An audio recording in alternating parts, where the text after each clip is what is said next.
क्या आप online website पर अपनी बेटी का रिश्ता देख रहे हैं?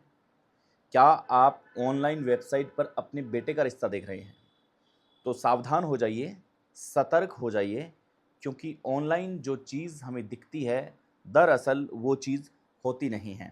आज की जयपुर की इस वक्त की जो सबसे बड़ी खबर आ रही है, वो यही है कि धोखे से ऑनलाइन प्लेटफ़ॉर्म पर शादी की शर्तें मंज़ूर होती है और इसके बाद में शादी होती है और फिर 50 लाख रुपए ऐंठने का एक आरोप है, जो लगाया जा रहा है। नमस्कार, आप सभी का स्वागत है। आज ये जो सच्ची घटना है, ये निकल के सामने आ रही है वैशाली नगर से। 65 वर्षीय एक व्यक्ति ने एप्लीकेशन दी है पुलिस को, मामला दर्ज करवाया है। 65 वर्षीय व्यक्ति ये कहता है कि मैट्रिमोनियल साइट पर फेक बायोडाटा डाला हुआ था। उन्हें हमें अपनी बेटी का रिश्ता था, वो रिश्ता करना था, ऐसे हमारे पास कोई विकल्प नहीं था। तो हमने जब मैट्रिमोनियल साइट पर हम गए, तो हमने वहाँ पे देखा कि लड़के ने ये काम कर रखा है, लड़के का एमबीए है, लड़के का जॉब एक्सपीरियंस इतना है और वो करीबन बहुत अच्छा काम कर रहा है। उसकी जो सैलरी है वो 70,000 रुपये समथिंग सैलरी है। ये जो बायोडाटा चेक करने के बाद में बुजुर्ग व्यक्ति है, वो अपने घर में अपनी पत्नी से बात करता है और दोनों रिश्तेदारों से बात करते हैं कि लड़का अच्छा है, सब कुछ बायोडाटा एकदम वेरीफाई है।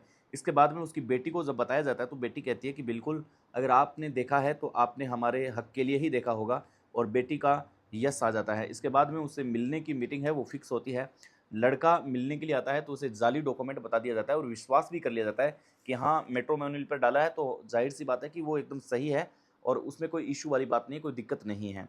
अब दोनों तरफ से ये रिश्ता डन हो जाता है। दोनों तरफ से जब रिश्ता डन होता है, तब बातें आगे आ जाती हैं, बातें आगे चलती हैं और बातें जाने के बाद में शादी की एक डेट फिक्स होती है। शादी की जब डेट फिक्स होती है, तब करीबन 50 लाख रुपए की ज़ेवरात हो गए, नकदी, दहेज, ये सारा जो आइटम है, ये 65 वर्षीय एक बूढ़ा बाप है, वो अपनी बेटी के लिए जुटाता है।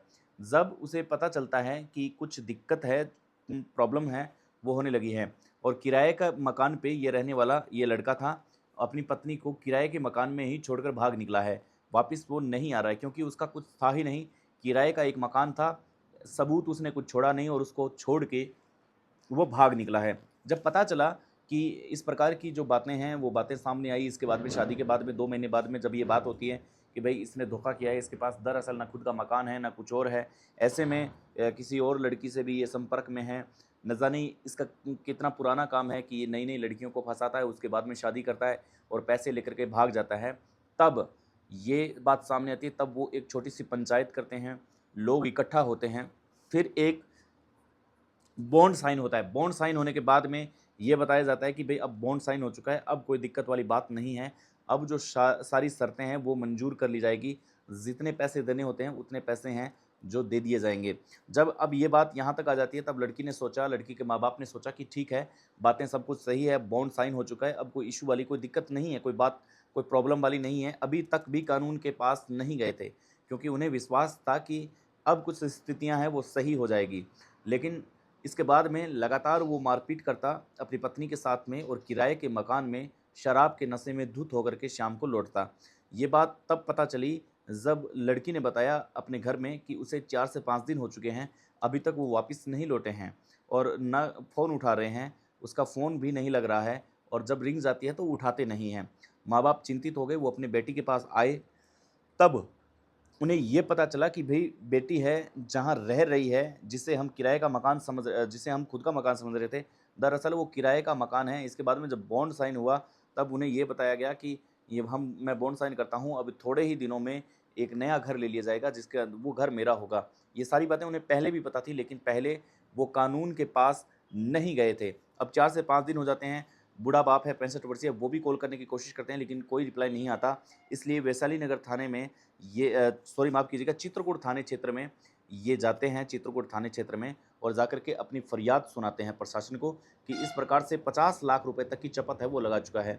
वो सारा जेवरात है, बेटी का गहने हैं, सोना-चांदी सब वो लेकर के फरार हो चुका है और उसका कोई अता-पता नहीं है। ना उसकी लोकेशन ट्रेस की जा रही है और ना कोई और अब जहाँ रह रहे हैं वो भी एक किराए का मकान है, यानी कि उस पर भी कोई दावा नहीं बोल सकते। जैसे ही महीना कंप्लीट होगा, तो वैसे ही वहाँ पर पैसा लेने के लिए, किराए का लेने के लिए मालिक है जो आ जाएगा। ऐसे में दोस्तों ये जो ऑनलाइन जितने भी प्लेटफ़ॉर्म होते हैं जहाँ पे रिश्ते किए जाते हैं, शादी की जाती है, तो सोच समझ के करें क्योंकि लोग बहुत फेक होते हैं, जाली डॉक्यूमेंट के साथ आपकी बेटी और आपको धोखा दे सकते हैं। मिलेंगे नई क्राइम स्टोरी के साथ, तब तक के लिए नमस्कार, जय हिंद।